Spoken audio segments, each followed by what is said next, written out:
इस दुनिया में बहुत से लोग ऐसे हैं जो अपने सपनों को छोड़ देते हैं। बहुत ही ज्यादा प्रयास करने के बावजूद भी सफलता नहीं मिलती तो मन में हार मानने का विचार आता है। हम अपना उत्साह खो देते हैं। हर दिशा में ना उम्मीद ही दिखाई देती है, कुछ भी पॉजिटिव नजर नहीं आता। लगता है कि हार मान ले। यदि आप भी ऐसा सोच रहे हैं तो मैं कहूँगा नेवर गिव अप। फिर भी दोस्तों आप हार मान चुके हैं और आपको लगता है कि आप आगे कुछ नहीं कर पाएंगे तो मेरे इस वीडियो को पूरा जरूर वॉच करना। आपको नई उम्मीद और हार ना मानने की ताकत मिलेगी। आप अभी भी निराश है और इसीलिए आप अपने लक्ष्य को छोड़कर जा रहे हैं। इसमें आपकी गलती नहीं है क्योंकि ज्यादातर लोग ऐसा ही करते हैं, पर कुछ लोग प्रयास करना जारी रखते हैं, उसे सफलता जरूर मिलती है। चाहे रास्ते में इतनी भी परेशानी क्यों न आए, मंजिल उसी को मिलती है जो कभी गिव अप ना करें। जब आपने सपना देखा ही है तो उसे साकार करने के लिए आगे बढ़े। अब क्या हुआ?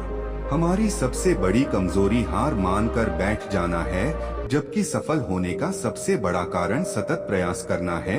आपके इरादे बुलंद होने चाहिए, तब तक हार मत मानो जब तक लक्ष्य प्राप्त ना हो जाए। इसीलिए असफलता को इग्नोर करो, अपने काम में लगे रहो। डरना नहीं है बल्कि लड़ना है। अपने इरादे इतनी मजबूत रखो कि हार मानने का विचार ही ना आए। अपने लक्ष्य को महसूस करो, उसे अपनी बंद आंखों से देखो और महसूस करो कि आपने उसे पा लिया है। आप उस काम को कर रहे हैं जो आपको पसंद है। ऐसा करने से आपने पॉजिटिव एनर्जी का संचार होगा जो आपको अपने लक्ष्य के प्रति काम करने में आगे बढ़ाएगा। आइए इस बात को छोटी सी कहानी से समझते हैं। एक गांव था, उसमें एक आश्रम था। आश्रम में एक आचार्य और उनके 3 शिष्य थे।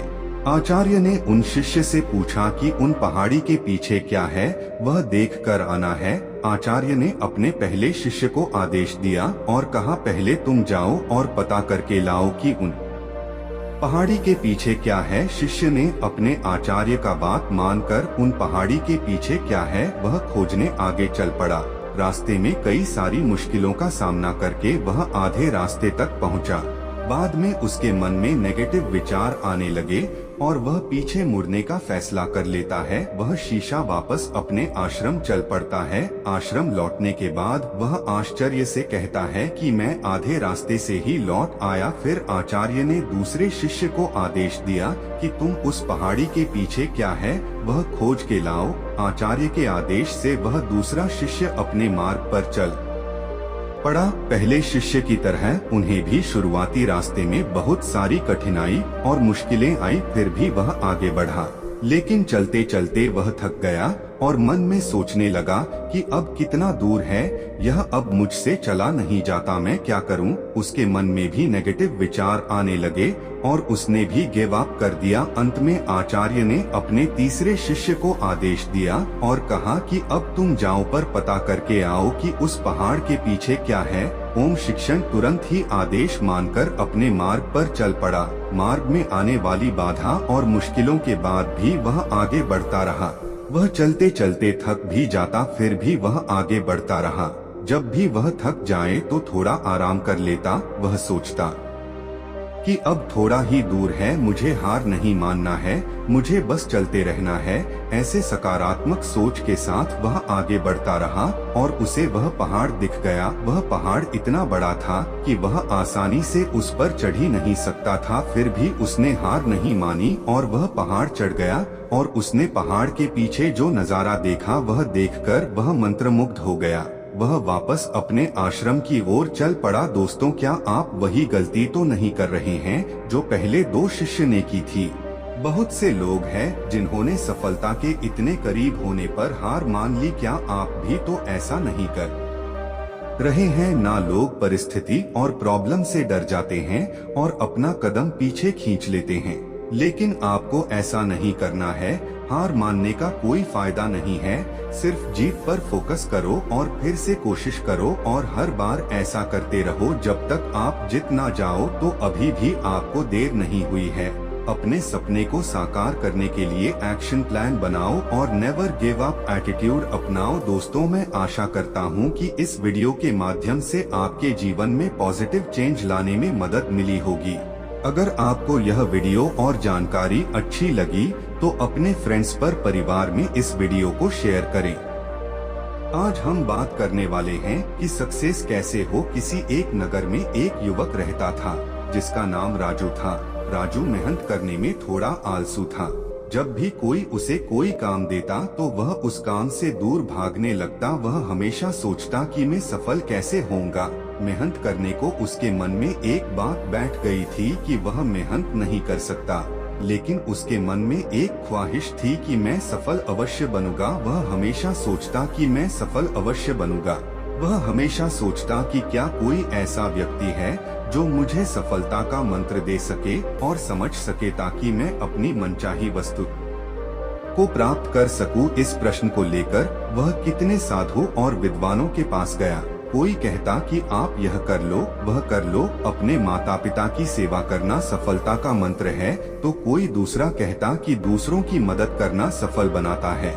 लेकिन किसी का भी जवाब उसके मन को संतुष्ट नहीं कर सका। वह सफलता के मंत्र की खोज में हर रोज किसी न किसी व्यक्ति से मिलने और बात करता। इस मंत्र को पाने के लिए उसने दिन रात एक कर दिए, लेकिन कोई भी उसे सफलता का मंत्र नहीं बता पा रहा था। एक दिन राजू नगर की सैर कर रहा था, तभी अचानक राजू की नजर एक साधु पर पड़ी।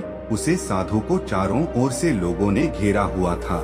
साधु के बारे में पूछने पर पता चला कि वह साधु लोगों के प्रश्नों के सटीक उत्तर देता है और कोई भी व्यक्ति उसके उत्तर से असंतुष्ट नहीं हुआ है। राजू की आंखें खुल गई और वह अपने प्रश्न का उत्तर जानने के लिए वह साधु के पास गया। राजू सोचने लगा कि अगर वह साधु ने मुझे सफलता का मंत्र बता दिया तो मुझे सफल होने से कोई नहीं रोक सकता। राजू वह साधु के पास गया और बोला कि कृपा करके आप मुझे अपने जीवन में सफल होने का मंत्र बता सकते हैं।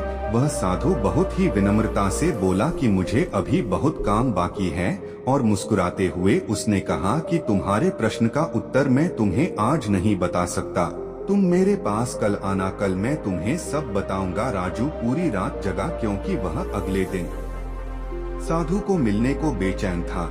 अगले दिन राजू उसे साधु के पास गया और बोला कि हे साधु महाराज, कृपा करके आप मुझे बताइए कि सफलता का मंत्र क्या है।